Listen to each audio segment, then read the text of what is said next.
একটা শিক্ষার্থী প্যানেল ঘোষণা করছি। এখানে রাজনৈতিক এবং অরাজনৈতিক ছাত্র সংগঠন এবং বিভিন্ন স্বতন্ত্র শিক্ষার্থীদের সমন্বয়ে যে আমরা জোট করি, সেই স্বতন্ত্র জোটের নাম দিয়েছি আমরা প্যানেলের স্বতন্ত্র শিক্ষার্থী জোট প্যানেল। সেই প্যানেলের আমরা প্রতিদ্বন্দ্বীদের নাম প্রকাশ করছি। প্রথমত সহসভাপতি পদে প্রতিদ্বন্দ্বিতা করছেন মোহাম্মদ আবির বিন জাভেদ, স্টুডেন্টস অ্যালায়েন্স ফর ডেমোক্রেসির সদস্য সচিব। সাধারণ সম্পাদক পদে প্রতিদ্বন্দ্বিতা করছেন চৌধুরী তাসনিম জাহান শ্রাবণ, পদার্থবিদ্যা বিভাগ 19-20 সেশন।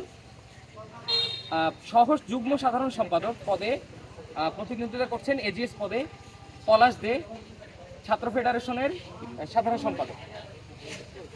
খেলাধুলা এবং ক্রীড়া বিষয়ক সম্পাদক পোস্টটি আমরা এখন পর্যন্ত আলোচনারত, সেখানে আমরা কোনো ফাইনাল ডিসিশনে যেতে পারি নাই।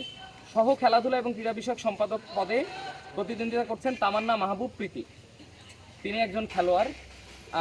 সাহিত্য সংস্কৃতি বিষয়ক সম্পাদক পদে প্রতিদ্বন্দ্বিতা করছেন রানা কান্তি দাস।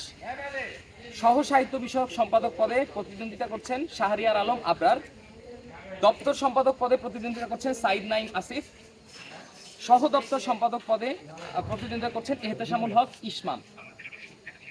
ছাত্রী কল্যাণ বিষয়ক সম্পাদক পদে প্রতিদ্বন্দ্বিতা করছেন পাপড়ি আক্তার মায়া।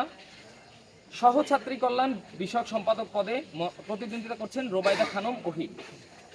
বিজ্ঞান ও তথ্য প্রযুক্তি বিষয়ক সম্পাদক পদে প্রতিদ্বন্দ্বিতা করছেন শেখ হামিম। গবেষণা উদ্ভাবন বিষয়ক সম্পাদক পদে প্রতিদ্বন্দ্বিতা করছেন আব্দুল্লাহ আল কায়েস। সমাজসেবা ও পরিবেশ বিষয়ক সম্পাদক পদে প্রতিদ্বন্দ্বিতা করছেন মাইন উদ্দিন আলমগীর তন্ময়। এবং স্বাস্থ্য বিষয়ক সম্পাদক পদে প্রতিদ্বন্দ্বিতা করছেন আরেকজন মাইন উদ্দিন আরাফ।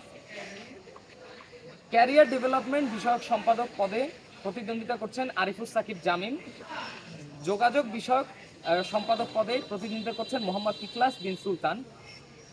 সহ যোগাযোগ বিষয়ক সম্পাদক পদে প্রতিদ্বন্দ্বিতা করছেন শহীদুল ইসলাম সামি। আইন ও মানবাধিকার বিষয়ক সম্পাদক পদে প্রতিদ্বন্দ্বিতা করছেন নিলয় দেব শান্ত। পাঠাগার ও ক্যাফেটেরিয়া বিষয়ক সম্পাদক পদে প্রতিদ্বন্দ্বিতা করছেন মোবারক হোসেন। মুক্তিযুদ্ধ গণ আন্দোলন বিষয়ক গণতান্ত্রিক আন্দোলন সম্পাদক বিষয়ক সম্পাদক হিসেবে প্রতিদ্বন্দ্বিতা করছেন আবিদ শাহরিয়ার। এবং নির্বাহী সদস্য পদে আমাদের প্রতিদ্বন্দ্বিতা করছেন মোহাম্মদ আবিদুর রহমান। তিনি, তার একটা বিশেষ পরিচয় আছে, তিনি প্রতিবন্ধীদের জন্য যে প্রতিষ্ঠানটা কাজ করে যাচ্ছে চট্টগ্রাম বিশ্ববিদ্যালয়ে দীর্ঘ সময় ধরে, আমাদের প্রতিবন্ধী ছাত্র সমাজ চট্টগ্রাম বিশ্ববিদ্যালয়ের, তিনি হচ্ছেন অর্থ বিষয়ক সম্পাদক। তিনি নিজেও একজন দৃষ্টি প্রতিবন্ধী। আমাদের প্রশাসনের কাছে সবসময় দাবি ছিল দৃষ্টি প্রতিবন্ধীদের জন্য যেন একটা সম্পাদক পদ রাখা হয়। সেটা না রাখার কারণে আমরা সিদ্ধান্ত নেই নির্বাহী সদস্যদের ভিতরে আমরা একজনকে প্রতিবন্ধী বিষয়ক সম্পাদক হিসেবে তিনি দায়িত্ব পালন করতে পারবেন, এরকম একটা তাকে পজিশনে আমরা রাখতে চাইছি। তো সেই জায়গা থেকে ওনাকে আমাদের সাথে প্যানেলে ডাকা। তারপরে প্রতিদ্বন্দ্বিতা করছেন 2 নম্বর কার্যকরী সদস্য পদে জাওয়াদুর রশিদ ওয়াসি।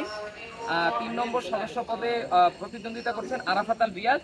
এবং চতুর্থ জন রিয়াদুল ইসলাম। 5 নম্বর সদস্য পদটা আমরা এখনো ফাঁকা রাখছি, আমাদের আলোচনা চলমান এইসব কারণে।